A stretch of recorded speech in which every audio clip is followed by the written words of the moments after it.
Are we live? We are live, and good morning, Philippines. This is the Grunt, a.k.a. Baguio Life, and we got Johnny Warrior and Gib.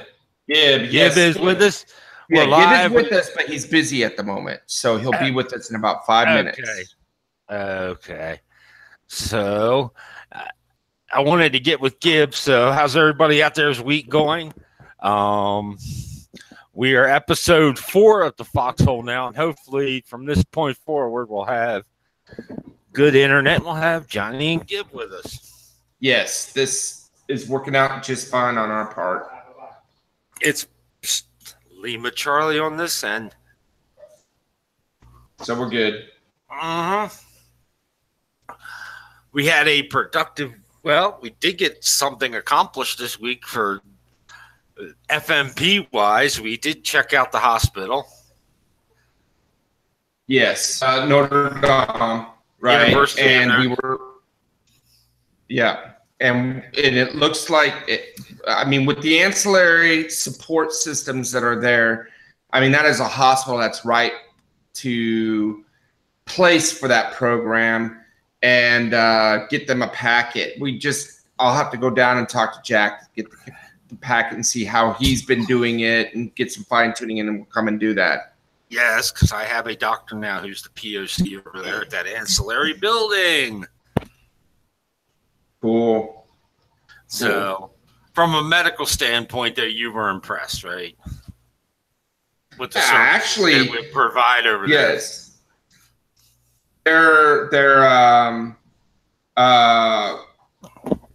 They've got CT capability, right? They've got oncology, neurology, both clinical and surgical neurology. They've got mental health, endocrinology. They have an extensive internal medicine. And the thing that was extremely positive was they have an industrial and occupational health section, which means they have a extensive toxicology. Their labs and their microbiology systems are going to be a little bit further along than normal. Hold on 1 second. Go ahead and yap for a minute. I'll be on.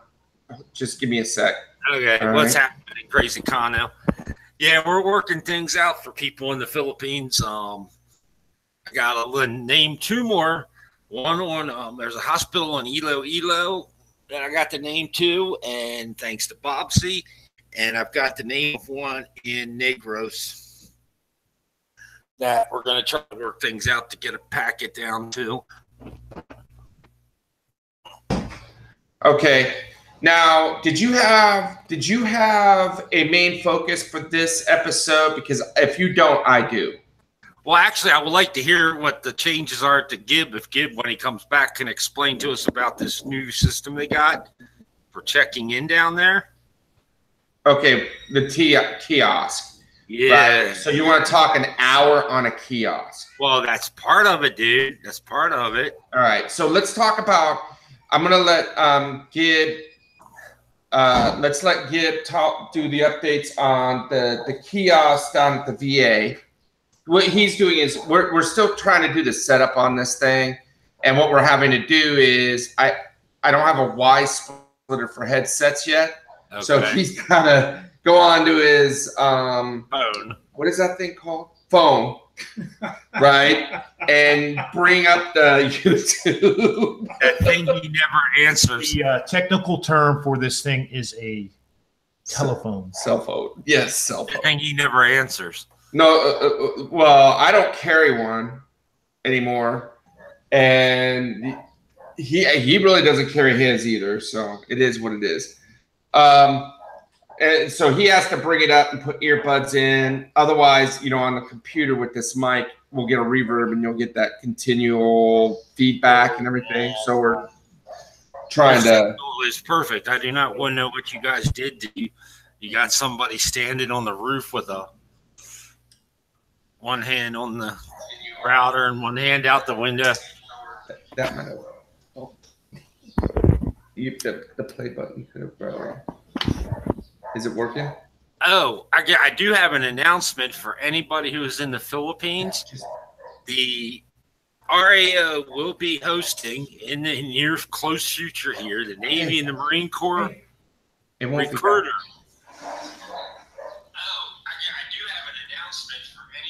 Hey, do you have any feedback on that? No, I can hear Gib has to mute it. Okay. All right. Yeah, we're gonna have an issue. So Just let me say my piece and you'll sit down. all right. Hey, before you say anything about the recruiter, let Gib say his. I'm gonna give him the headset so he can hear you. Yeah, and he wants to talk about the kiosk. All right. Yes, please do, because I'm the next victim to go down. Hey everybody, Gibby Nomad here. So I was at the VA earlier this month, and they went to the kiosk system. And the cool thing, or the nice thing about it, was there was a VA employee there to assist the technically challenged. And so basically, what I had to do was I pulled out my ID card, my VA ID. And the kiosk scanned it. Now, if you don't have one, you don't have to use that. It just makes it more convenient. You just type in your name and I don't know what else, because I had my card. I don't know. So I was there for 3 things. So for each thing that I had to do while I was there, I had to go into the kiosk, tell the kiosk what I was doing. I had a medical appointment, so I pushed medical appointment. It spit out a receipt for me with a number. Then I had to go back in. I mean, I didn't have to get out of line. I just stayed right there, got out of it. I also had to see the education people, did all that. It came back and did the receipt for it. And I also had to do labs. So I had to completely get out of the system, go back in, and click my labs. I was given a receipt. So I sat down and it was really quick and easy. It was very convenient. And there are people there that work for the VA that if you have any questions or if you're concerned, they can ease your mind on whether or not the system's working or what have you. Yeah, that's kind of how the regionals do it over in the States. So that was my take on the kiosk. It's easy peasy, nothing to stress out about. You're still going to be, if you have any questions, there's still human beings there. It's so user-friendly, it's not even funny. So what you're saying is when I go next month and I got to go there at dark 30 to get my lab done, I can actually print all my receipts out for the day. Yes. Yes, if you have multiple appointments, you have to go in and push the button that's on the screen that reflects what service you're going to get. If you have 3 things, if you have 2 things, if you have 152 things, you're going to have to go in and do it each time. Streamlined. I like that. Yeah, it's convenient. I mean, when I was back in the States, it was the same thing. You went in, put your ID card in it. Now, if you don't have an ID card, a VA ID card, you could talk to the people that work there and work out that process to get one. Good, so they're doing them there now. Okay. And on that note, I noticed a thing that the RAO, for any of you guys that have stepchildren, Phil-Am children, that the Navy and the Marine Corps is returning to Subic here in the near future to recruit. They're bringing recruiters in to recruit. And I saw the announcement on Facebook, so I'd just like to put that out. Further information, we'll put that out as soon as it follows. Well, that's kind of cool. So I guess the Navy, Mattis is going back to the old school way of recruiting the locals again, back into the Marine Corps, recon, and back into the Navy. Yeah. So, believe me, I got a kid here now. He's interested in the U.S. Navy, so more to follow. Okay.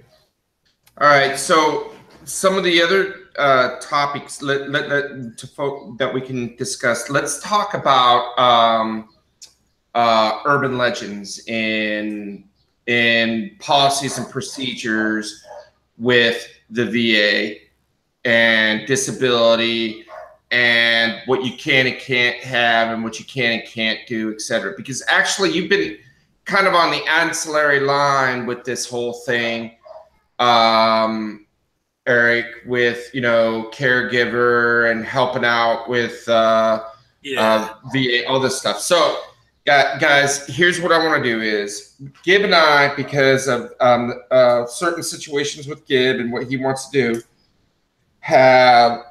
he has been exploring, and I have a really solid contact on one of it was my last deployment. Part of our task force was National Guard. In there was an officer, my FSO was a Guard artilleryman that came over, and he is a regional manager for benefits, VA benefits. So when we had all these questions, I shot him an email, and then we got on Facebook and did what we do, Eric, chatted and back and forth, and he kind of ran me down through, and I would like to convey what was being said on the specific topics, right, that were at question, because it was kind of it was really odd, because I had communicated to Gib, and Gib went out to ask the questions on certain Facebook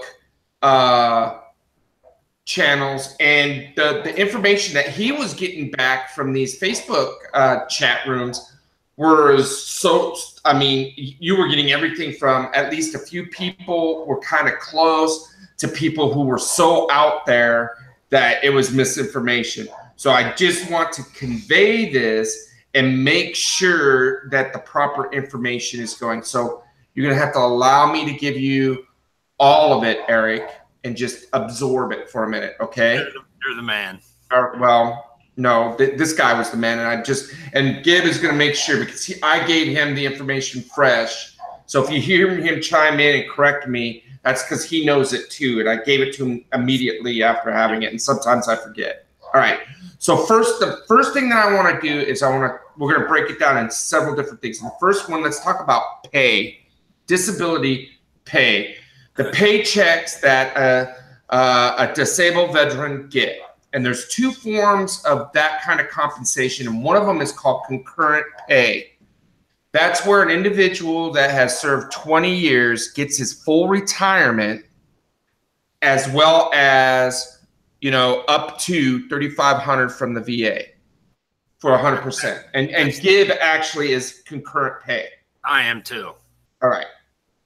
Now, like somebody like me, I am a non-concurrent pay. Because, and it sounds messed up, because the reason I'm non-concurrent pay is because I am directly combat-related compensation, meaning that the injuries, I was wounded, I had surgery, I had recovery, it was extensive, bland, right? Yes. So I have non-concurrent pay, which means I get I did 20 years, I get my full retirement, but part of that pay is given by the VA. So, for instance, a captain that is concurrent pay gets paid twice, while me, right, that's non-concurrent, even though I'm combat related, gets paid once. Does that make sense? Yes. Okay. Now, everybody's probably right now scratching their head going, well, why the hell is a combat injury only getting paid once when the non-combat injuries are getting paid double, right? And what it is, and it's not necessarily non-combat injuries. It's classified because of where the LOA or LOD lies. Like, for instance, Eric, I think yours is combat related, but because of your LOD, you're non-Purple Heart eligible or whatever, correct? All right. So what I get that other people don't get is something called CRSC, or Combat Related Service Compensation, which is a kicker that is directly tied to my percentage. For instance, I'm 100% VA, but when I initially started, I was only 70% by the Army, right? And I know that sounds confusing, guys, but when you go into temporary disability retirement for however long it takes them to review it and give you your final disposition, you know, they do these administrative codes, and based on that administrative code, that's where the Army is. Now, the Army very, very, very rarely gets 100%. It's usually 75, 80 is the most that you're going to get, right? So Now, well, and then when I got my permanent disability, they upped me to 100%, right? And I was like, nah, trust me, I was shocked. You know, I was like, holy crap, even the Army says I'm at 8 up, you know? So, you know, I got lucky there, but I get an extra amount of money that equals the playing field, right? But it also allows more of the money that I earn to be non-taxable, if that makes sense. So it's a benefit in the long run. All right. Okay, so that's pay. That is the facts about concurrent versus non-concurrent pay. Let's move into some of the facts that we know about what is available to disabled veterans right now. All right. If you are disabled, you can use your GI Bill, period. Because they're not together, they're different. You earned and paid into the GI Bill, right? So, and there's no review process for the GI Bill. You file for it, you get it, okay? What happens is that you drawing your GI Bill and going to college, it's not so much the money, that will directly affect some of the other programs that you're eligible for. Now, for instance, if you are 100% disabled, okay, and another system that is independent is voc rehab. For instance, I am non-eligible for vocational rehabilitation due to the level of my injuries, okay? So if I still had the GI Bill and I was going to college, right, it would be in direct conflict, okay, to what my voc rehab status is, and I would not be eligible for caregiver, and it would in the long term affect my SSDI, and we'll get into that and why that is in a minute. So there's a program called Caregiver, and what the Caregiver program is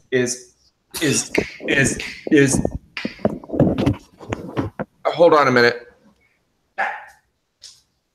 Is a program for disabled veterans that need assistance. Now, I'm going to give you both the administrative side of it, of what this individual said, as well as my experience, because I was on Caregiver in the U.S.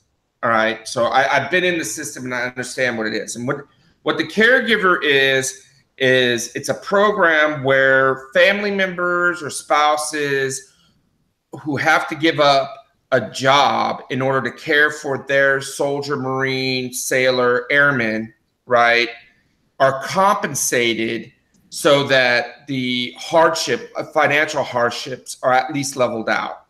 And there's no set amount for that, okay? That number ranges anywhere from $375 to $800 based on the local economy that you're drawing on. And in some cases, when you're overseas, it's COLA eligible, all right? Cost of living allowance eligible. Now, here in the Philippines, you do not get COLA, all right? And it is directly tied to cost of living.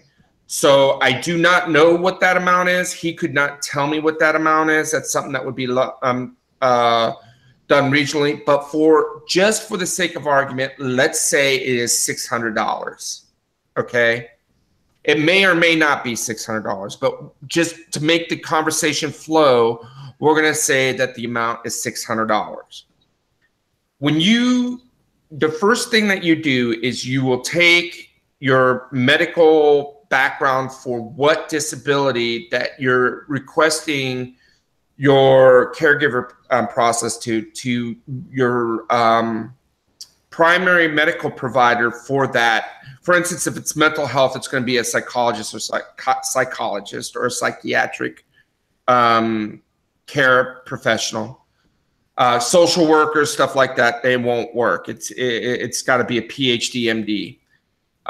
If it's cancer, it's going to be your oncologist. If it's, thyroid endocrinologist, it's going to correlate with the specialty that it is. And you're going to take that in and they're going to review it, and they're going to review the need for you to be on this program. It's not really eligibility.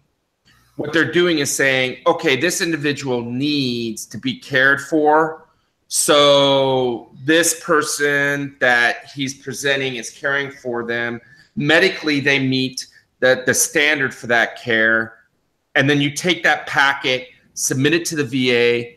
The VA has a local review board, and then they assign a nurse case manager to it. All right. Hey, do you want to answer Dick Insider's question real quick? Okay. What is it? There are rumors that it may be extended prior to 9/11, and yes, I read an article that it's included. Yeah, I'm going to get to that. I will get to that. All right. And I'm also going to tell you why that they're trying to do that.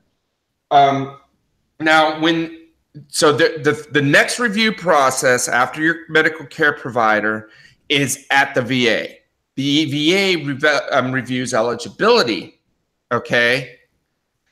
The VA then assigns a nurse case manager. The nurse case manager comes out and interviews the house, or inspects and assesses the house, inspects and assesses the capacity of the individual providing the care, and assesses the need of the patient. So that's the third one. All right. So you go through 3 review processes, and it takes a bit of time for this to happen. But now remember, you get back paid all the way to the point that your paperwork is filed and put in front of the VA review board. All right. So when the VA is reviewing you and you are going to college, what do you think is going to happen when they see that you're drawn because you can't lie. They're going to ask you, what are you doing? They're going to ask you, what do you do on a day-to-day basis?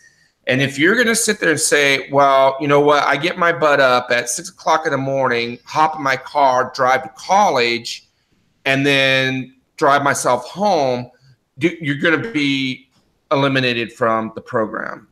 All right. There's just no way.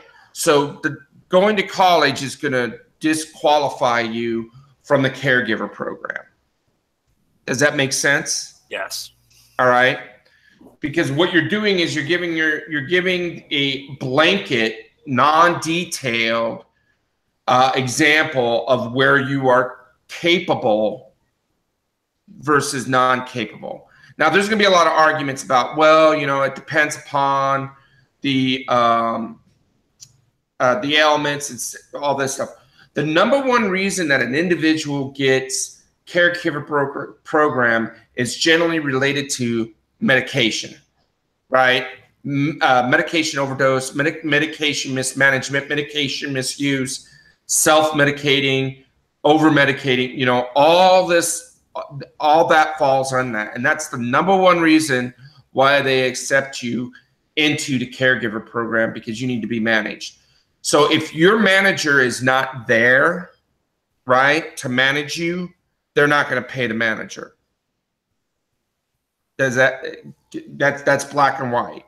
Okay. So it's not just, it depends upon the ailment, it actually depends upon the environment and the process, okay, as well as everything else. So it is what it is. Once you're approved for it, what will happen is for a couple weeks, you'll come out, and then once a month, you will end up getting a visit, and that'll happen for about 6 months. And then it'll go to quarterly, and then it'll go to twice a year, all right? And during this time, the nurse case manager is assessing, you know, the medical cards, the knowledge, all this stuff. Now, there's this little online thing that the caregiver takes. It really has nothing to do. It's not a school to teach them to be a caregiver. What it is it's the rules and regulations, the policies, and accountability.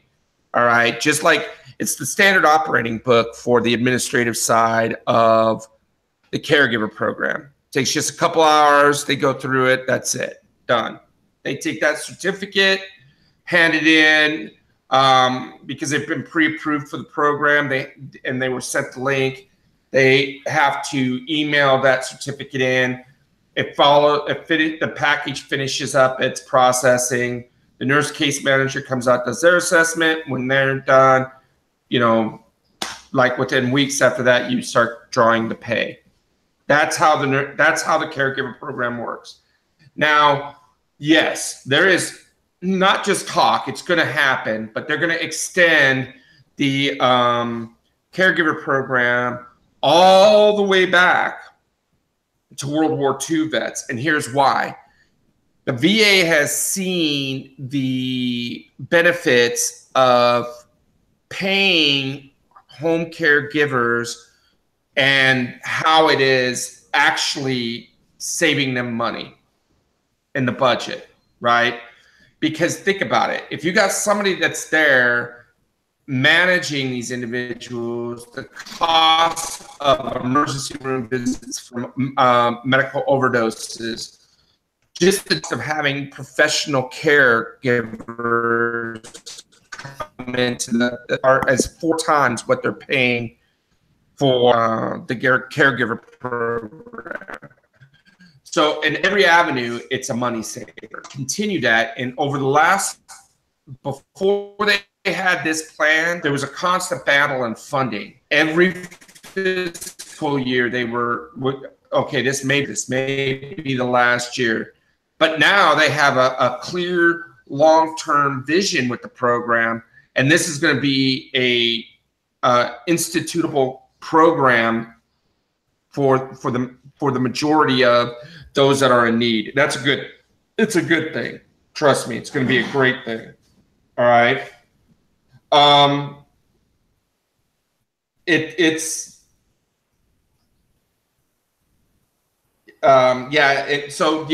going to be extended past 9/11. It's just a bunch of technicalities right now once it comes into review and out of review.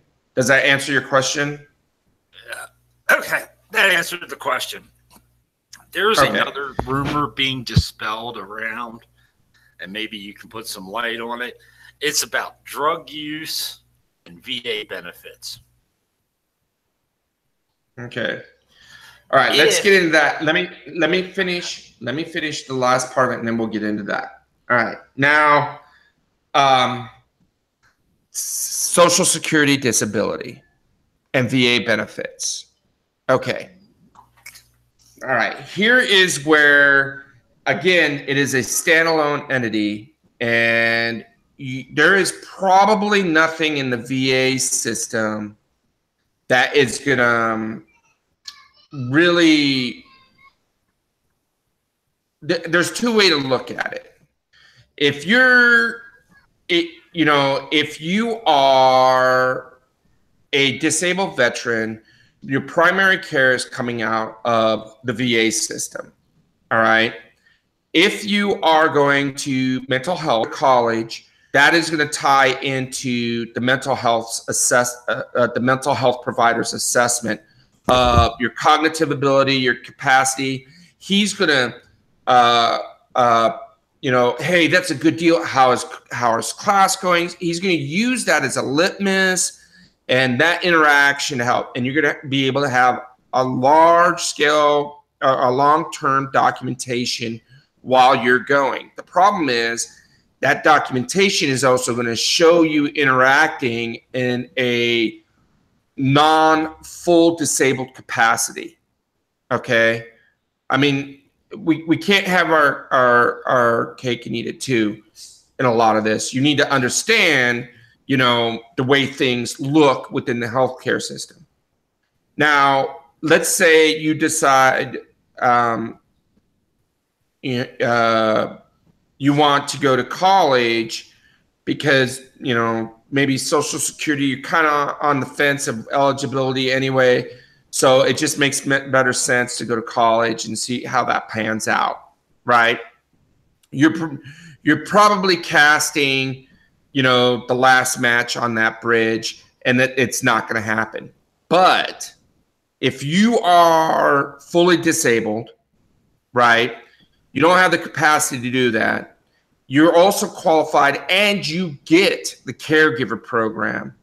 The process of getting your SSDI is going to be streamlined. In fact, they're going to tell you point blank, if you're not drawing SSDI, that when you are, the day that you find out, you get the letter that you are approved, drop your SSDI packet, because it's going to be pretty quick that you're going to get it. You know, the few events that I've heard that people get SSDI the first time around directly correlates with their eligibility and them getting SSDI. All right. What's the monetary for SSDI, if I can ask? That depends. If you're married, if you have, well, see, you know, like if you're married, I don't remember. I think if I remember right, and it just went up, so I don't know what it was. It was like 1,800 or something. And remember, they just had a cost of living something. You know, non-married is because I don't have my, you know, I haven't fixed that part yet. So I'm still getting it on a single. With dependents is like it's just about $1,600 now. But my kids get $250 a month. From each of my kids get $250 a month from SSDI. All right, not to me, to them. So that's a difference. So it's okay. I mean, and it varies. You know, if you don't have dependents, it's even less. I think it goes as low as 12. You know, but I'm pretty sure it's just under 2,000 if you're married with dependents. It's like 19 something. If I'm trying to do the math in my head, but it was what did we get, a 2% cost of living in law? 2.5. So it's got to be a little over $1,900. You know, but you know, SSDI is kind of one of those weird things, man. You know what I mean? It's one of the it's nice to have the assistance, right? But it seems like, you know, those of us who rate it and get it, it's the first thing that everybody attacks, you know, and so it becomes a little bit of a burden, you know, and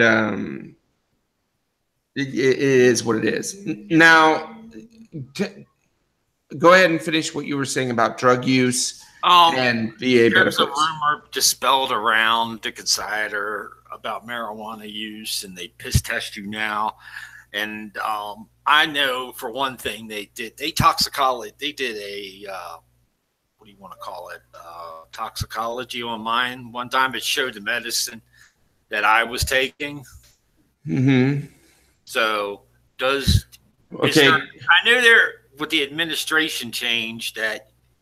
No, the urinalysis is actually, the urinalysis tied directly to pain management systems, right? Mm-hmm. What they're doing is it actually does twofold. One, they want to make sure you're not taking any medication or self-medicating outside of the regimen that they're giving you, and that you're taking the amounts at a constant level that they're giving you, as well as they want to make sure you're taking your medication.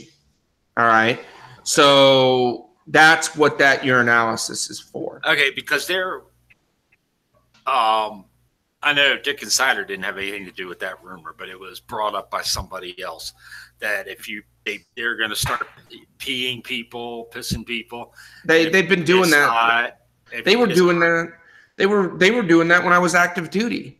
They've been doing that since 2010. Well, I'm at VA. No, I'm saying, well, the VA is the one that's mandating active duty to do it. You got to understand the way the system works. When you go into WTB, your C&P is the first thing you do. They're already assessing you for a med board. Okay. They've combined the VA and the military med board process to the C&P. So when you're in the WTB, you're half in the VA system. Half of your care is going to, especially your mental care, is going to come from the VA while you're still in active duty, and if you're in the warrior transition units. Okay, well now here's the thing, that there was a rumor going around that if the VA's drug testing, right, and you come up with the illegal substance, that they can yank your VA benefits or put you to a review board. That's always been. That's not a rumor. That's if you do anything, it's not just drug abuse. If you commit a felony, you could do that. They can do that to you. Okay. All right. All they're doing existing administrative policy. Look, guys, it's just like an honorable or dishonorable discharge, man. If you're going to be an idiot and is going to be unbecoming of or unworthy of the benefits, why are you? I mean, God honest truth, why are we even having this conversation? I mean, that's common sense. Well, no, you're going to lose your benefits if you fuck up. That's been like that forever and a day, man. Okay, thank you. You know what I mean? Dude, are you, Gib, are you eating doggy treats? No. Oh, my God. God, only a Marine would do that. That's not real bacon. Oh, my God. Oh, I am giving you an affidavit so you can get in the caregiver program.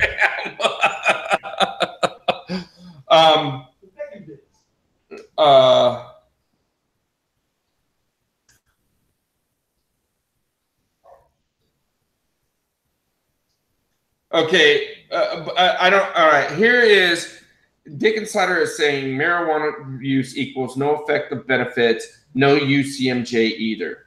All right, now I'm talking about after you separate. Okay, after you separate. Well, of course you're not going to have a UCMJ. And is marijuana if you get stopped? Now remember what I just said. If you get stopped, right, and they give you a DWI or a DUI field sobriety test, they do a blood draw, find marijuana use, and you get ticketed for a DUI using marijuana, right? Is that a felony? Yes. No, it's a misdemeanor. In Maryland, it's a felony. Okay, well then you're going to lose your benefits because you are subject to review if you get a felony. That's administrative code to the VA. I mean, there's no argument to that. Look, it is what it is. But, in some places, having possession of marijuana or using marijuana is simply a misdemeanor. Okay? So, I don't know. I mean, if you're caught with crack cocaine, I don't think that's a misdemeanor. I know in Oklahoma it's a felony drug charge, depending upon the amount or something. I mean, I don't know. I'm not running the circles on that, so I don't know. Okay. But we were just wondering because, we were talking about that administrative thing because I knew the rule put out, you got to go at least once every 18 months for primary care or lose your benefits. Okay. I got Patrick Lynn says, Johnny, do people on SSDI have more children to get extra money and food stamps out of the government? I see people in Maryland doing it all the time. Well, that's on the welfare system. SSDI, it has a cap. All right. there's an amount of money that is given, and at a certain point, like if you have 3 kids, each kids get $250, right? If you have 6 kids, that amount reduces. All right, that it gets reduced. It doesn't. They don't just keep getting more, and you're capped at the amount of time. The most that you can make on SSDI is a little over $1,900 a month. So it's not like welfare, you know, where you're going to keep doing. And I don't know that being on SSDI necessarily qualifies you for food stamps. You know, I really don't. I don't think you are qualified for food stamps when you're on disability. I don't know that. That's a question I don't know. Okay. Okay. You're no problem. That's what we're here for, putting out information and clarification. Patrick Glenn. What else was going on? There's a lot of changes. I've been reading articles. There's a lot of changes coming down the pike for the better. I know better with this administration. Now, there is one thing I'm going to say is do not be surprised, because with the opioid the opioid uses and the misuses by the VA administration, somebody is going to have to pay for, you know, that outlook, you know, and believe it or not, Muskogee out of Oklahoma was the worst. They were over, you know, they were very, very burdened to overcapacity of what they could handle in a lot of their pain management systems. So their answer was oxycodone and, you know, just send them out the door and manage them that way. Well, you know, the dependency and all this, that policy and procedure, somebody's going to be held accountable, but to a certain degree, as always, the service members that are on disability are going to have to pay a price too. So don't be surprised if there is some administrative policies regarding drug abuse and eligibility of benefits. You know, don't be surprised if they go outside of the administrative code, current administrative code, and start really picking on drug use and benefits. As far as I know right now, okay, if it is, you know, your analysis in the VA, and Dick Insider was just saying that, you know, he was referring to a VA urinalysis. The VA urinalysis is simply, it isn't a, it is not used for disciplinary action. It's used for medical purpose. Remember, when you have a medical procedure, there's a level of, you know, HIPAA covers you. So it's not like, oh shit, he's on cocaine, we gotta, you know, bust him. What they are going to do is they're going to mandate that you go into rehab. Okay, so it's not an instantaneous thing. They have because they understand, you know, the cycles of PTSD and how and pain and how people self-medicate on that. And to a certain degree, them understanding that, they're a little understanding, and they have policies in place where what they're doing is, you know, hey, the first step is mandatory rehabilitation and counseling. You know what I mean? So it's not like if you go in and you pop because you of one thing or the other that you're going to end up losing all your benefits. Don't be surprised that it's going to change in the future, though. Okay, and I sure in the hell wouldn't be playing with that anyway. I think it's kind of ignorant that, you know, somebody would be playing with benefits that not only affect them, and is their livelihood, but affects their family. I think that I understand the mentality of dependency, and I understand the physiological aspects of dependency. I just don't understand why somebody can't find motivation to fix that when they're looking at their spouse or their children in the eyes every morning, and they can't find some kind of drive to go get help to fix it. Rather, instead, they're going to just roll over and snort a line or smoke a bowl. You know, I But then again, I have a problem with empathy, I guess, right? I've heard that. What, that I don't have empathy? Yes, I don't either. So. Yeah. Well, I mean, dude, I'm not trying to be a dick, but I mean, if you're it takes a conscious action to wrap your lips around a fucking crack pipe. Mm-hmm. All right. It's not like somebody sticking a gun to your head and making you do it. Okay. And especially a military service member who knows what discipline is and self-discipline, has had it, can't take a little bit of that experience and apply it to keep themselves, or if they're knee deep in that type of dependency, get the help. You know, I mean, come on, man. I just, that's disappointing, and I don't have any sympathy. So I'm all about it, man. If you're gonna fuck up that way, save money so the people that really, really need it and really, really focus on it, doing the right thing, can get the money. You know what I mean? Because the prison system is medical care too. That's all I gotta say. Hey, is he still eating dog treats? Nah, he's out there freaking taking a dog for a poop. He's probably gonna squat right next to her too. Cool. Now that was just something that was. Thank you for clarifying that.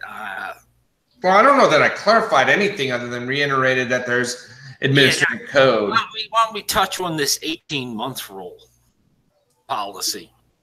What? I had read an article on starsandstripes.com that said that under the new administration and the new director that they are mandating you go you have to go at least once every 18 months to see your primary care provider. Well, that's better than what it was. Yeah. It was every 12 months before. Or suffer a loss of benefits. No, that's again, you're talking about an administrative code that's been in place, right?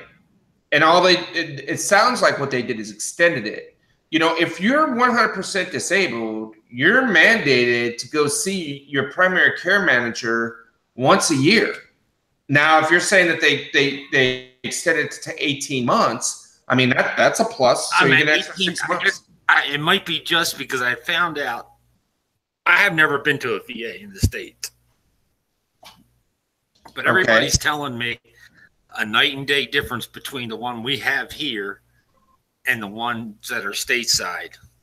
How much better that ours, the one here, the Philippines, is compared to the statesides by way of service, care. Well, yeah, the way they do it here is they don't wait a year. They want, if you're 100% disabled here, they want to see you pretty much once every 6 months is the most that you're going to go.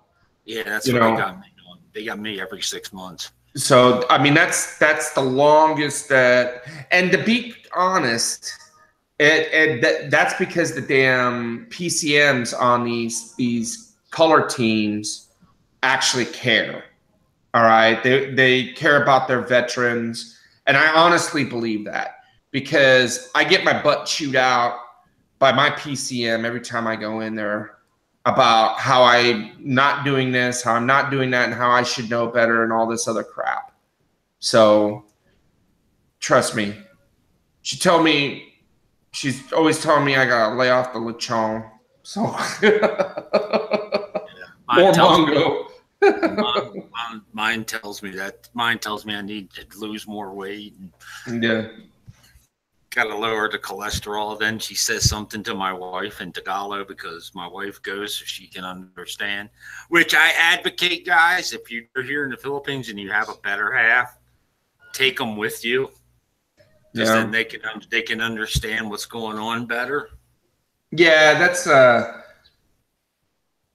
because I found out from personal experience that some of the stuff the doctor told me when the Asawa wasn't with me, it kind of gets lost in translation. So the doctors here are actually very helpful. They'll go out of their, honestly, here they'll go out of your way to explain things to your better half. Hey, Dig Insider, you and I get that maybe you've never been told, but you need to go. before, because I know you're planning on, here in not too distant future, moving here, you need to go and establish in your regional so your transfer is easy, but you need to go see your PCM. You should be in seeing your PCM. Guys, I mean, it's just management. It's being responsible and managing your benefits.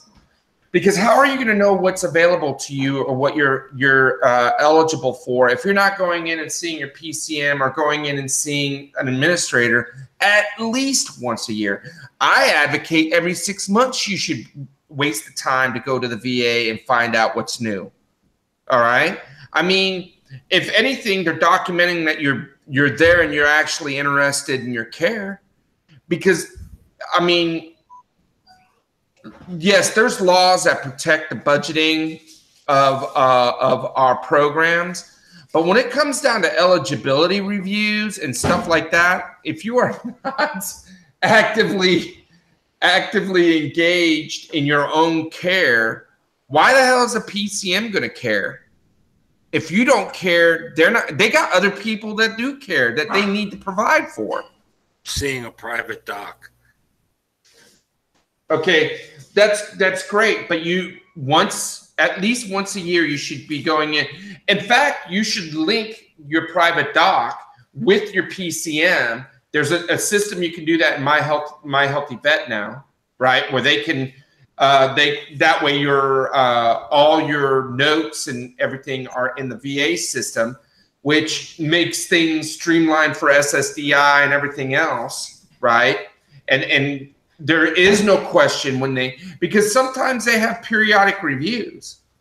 If you haven't been to a PCM for 5 years and you're constantly requesting benefit access and all this, I'm telling you, you can possibly be pulled for an audit and review. Okay? So at least you can still see your private doc and have it being documented that you're under medical care. And going once a year, again, I advocate every 6 months. That's twice a year. So I just did the math for you guys, right? And going in and seeing the VA twice a year, to make sure you're maintaining and you're taking advantage of everything that you're eligible for, guys. I mean, this is. Can I say something to Dick Insider?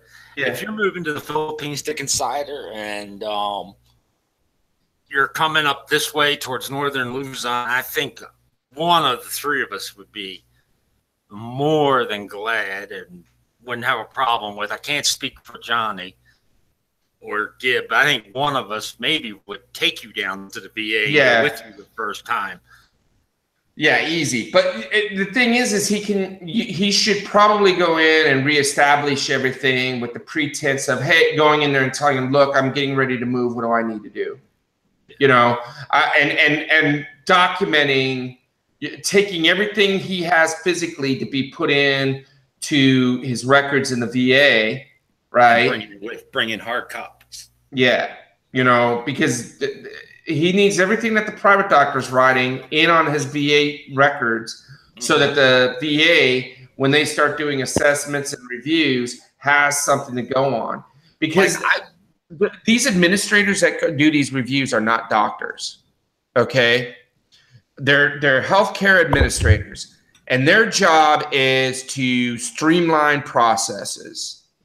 So if they're streamlining processes, they come up to a record that has no information for them to base anything. They're not going to make an assumption. They're just going to close it. And then you're going to be void of benefits, or it's going to affect your benefits, or, and then you're going to be complaining, what the freaking hell happened? I mean, dude, you haven't been to the freaking doctor in 5 damn years. Well, I was seeing my medical doctor. How are they going to know that? How are they going to know that you're seeing your private doctor if there's no communication? And they even went and built programs, electronic programs, to make it easier for private caregivers to feed into the VA system so that all that stuff can be accessed by the primary care managers in these color teams in the VA. Okay, well, I got to tell you something for Dick Insider. Like, I just went to the doctor up here and I got a file for my reimbursement, but I'm using Gib as a guinea pig. I'm waiting to see how he does it first, because I'm lazy like that. The doctor, after I saw my doctor here, he gave me notes and he said, here, he handed me his copy of his notations. He said, here, give this to when you get back down to the VA, hand this in.